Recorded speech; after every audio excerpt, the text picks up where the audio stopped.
outperforming the other indices, not only today but also in the last 6 months. Let's look at the numbers. Today it is up by around 2%, but if you look in last 1 month, it has been almost flat, whereas the private bank index, the bank nifty index, and also the BSE PSU index has actually declined. Also in the last 3 months, it has been the same case. Also in last 6 months, if you look, the Nifty PSU bank index has actually shown a growth of around 21.5%, actually outperforming the private bank index, the bank nifty index, and also the BSE PSU index. Now, there are several reasons because of which we have seen this outperformance. First of all, it is the earnings, because if you look in the Q1, there has been decline in net interest margin and also asset quality across banking sector, but the overall performance of PSU bank was better than private banking sector. Also, if you look going ahead, there would be decline in net interest margin, but also you will see the overall cost of funds coming down, and that will come down more for PSU banks. That is what is understood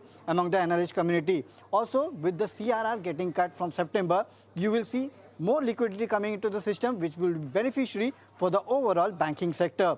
The GST rate cut or the GST rate rationalization that has been done will actually impact the overall economy. It would provide stimulus to the economy, and there is an ICRA report which says that it will impact the overall credit growth of banking system as well. Also, the downward repricing of deposit base will actually make banks more competitive when you compare to other debt capital markets. So this is one of the other tailwinds for overall banking sector as well.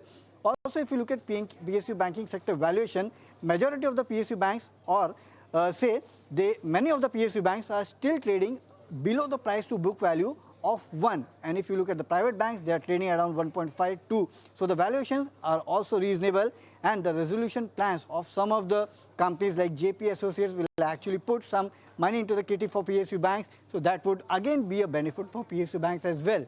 Also, if you look at the credit growth, there was a time where the credit growth had actually slipped into single digit, but it is back to double digit, because if you look in the 3 fortnightly data of RBI, it shows the credit growth is actually back to around 10%, though it is double digit, but yes, low double digit, but yes, there has been a rebound, and PSU banks are one that would actually get major benefit of this revival in credit growth. So there are several tailwinds because of which you are seeing PSU banking index actually outperforming Nifty Bank, private banks, and also the overall PSU index, not only today but also in the last 6 months.